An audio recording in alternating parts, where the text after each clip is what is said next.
The law of attraction. What is hidden within will dictate what will appear on the outside. El Morya. Most of us have chance experiences in which our needs were met in exactly the right time. The page you turned to in a book which gave the information for which you were searching, the stranger you sat next to who answered a question you had been thinking about, or the money that arrives just when you needed it. These are examples of the law of attraction. The law of attraction extends the law of vibration in that we create or attract the things, events, and people that come into our lives. Our thoughts, feelings, words, and actions produce energies, and these energies attract like energies. Negative energies attract negative energies, and positive energies produce positive energies. Our task is to monitor and see that our thoughts, feelings, words, and actions are positive.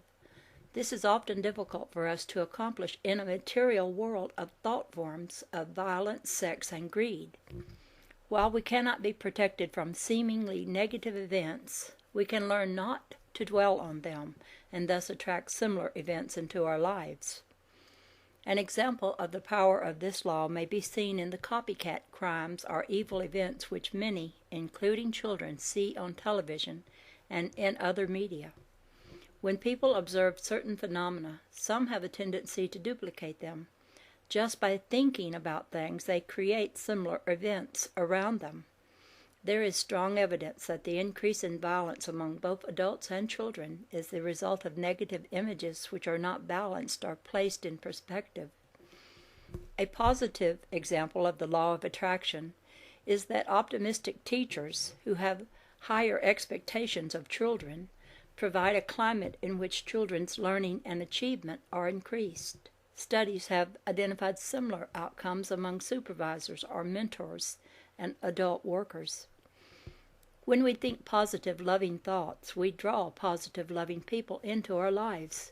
We also influence the test of initiation that we experience, for these tests are designed to increase our learning. In the following message, El Morya reveals the secrets of the law of attraction. It is with pleasure that I return to deliver another message regarding the universal laws. For this communication I shall focus on the law of attraction. This is the law that serves to frustrate many souls on the spiritual path, for it mirrors to them that what is hidden within. The law of attraction demonstrates the power of the mind, heart, and will to project what is within, and the universe's ability to respond to this energy. It is likened to a cosmic magnet that draws to the person everything he or she focuses on or projects into the etheric. In an earlier transmission, it was established that manifestations are a result of multidimensional forces impacting the conscious and subconscious mind. Because this is so, it is essential that all persons watch carefully their words, thoughts, emotions, and actions to assure that hidden negative images surrounded with emotions are not stored within. This is emphasized because this is key to understanding the law of attraction.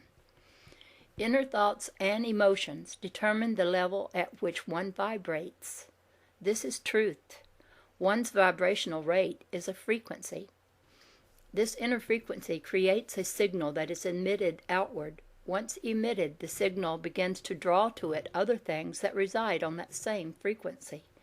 What is hidden within will dictate what will appear on the outside. What the law of attraction also draws to the soul are one's test of initiation, for the higher self understands every weakness within that creates a void or character flaw that must be polished. The higher self is programmed to fill each void frequency that has not been learned or mastered, with experiences needed to assure personal growth. The beauty of this law is that once lessons are learned, and the individual's vibrational rate rises higher, the tests never come again.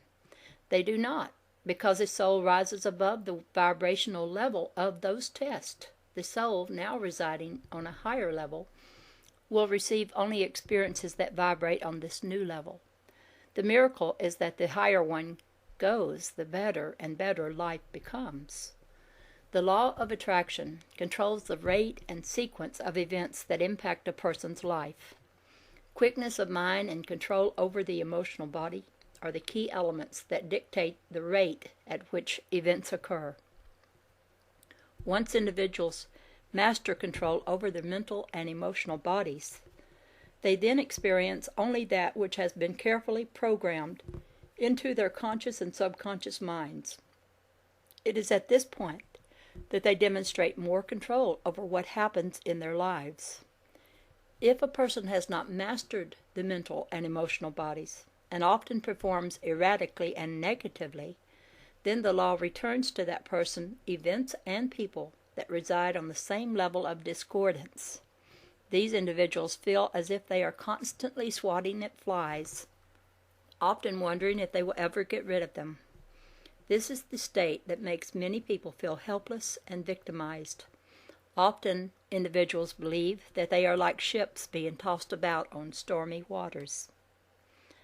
I began this transmission by stating that this law is frustrating to many. This is so because individuals do not understand that what is delivered to the sender is what is built from within. It is inescapable. In a world bombarded with negative thought forms emanating from sources such as television, discordant societal groups, troublesome group initiatives, war zones, ghettos, painful and distressing situations, and radios, it becomes difficult to separate personal thoughts and images from that which is not of one's own essence. People must watch what is being fed into their minds. To master this law, great discernment and discipline are needed. Parents need to guide their children better, and individuals must begin to select more carefully that which is allowed into their auric fields. In the days of the ancients, not many influences bombarded the mind. Today it is different. As Earth approaches the fifth dimension, there is an exponential increase in stimuli, and one must use great discernment in protecting the most precious commodity humans have, the mind. This must be done before mastery can be attained. Practice and a desire to control one's own thoughts and emotions are what dictates one's vibrational frequency. Controlling vibrations is the key to mastering the law of attraction. If individuals could learn to control their vibrations at all times and learn to reside on a higher frequency closer to light, then all could control the events and souls that come into their lives. There is, however, one exception of this law that must be explained. Contract souls make between lifetimes can appear to negate the effects of this law. An example would be when the most radiant one came to Earth 2,000 years ago and fulfilled his contract for the celestial plan. The amount of anger and hatred projected on him in the final hours was not an extension of the anger and hatred radiating from within his essence. Instead, it was delivered unto his soul because lying within his auric field was the program that was destined to transmute the world. His higher self came into this world with the plan that when the time was right, this program could activate, and in so doing, would transmit the void that needed to be filled. This drew the events to him to fulfill his destiny, yet at the same time raised his vibrational frequency to the point of ascension. Great ones who come to Earth to fulfill missions for God enter the Earth's atmosphere with the blueprint for transmuting designated energies for the world. These blueprints contain information and instructions on how to transmute knowledge, thoughts, emotions, and events. When the blueprints are activated, the universe responds to the frequencies programmed within and calls the images, people, and events to the scene for the dramas to be played out. The most radiant one had only the vibrations of compassion and forgiveness within his essence. That is why he was selected to fulfill that role. His vibrational frequency was measured to be the highest on Earth. For the painful event that had to be fulfilled, that of transmuting the sins of the world, an extremely high vibration was needed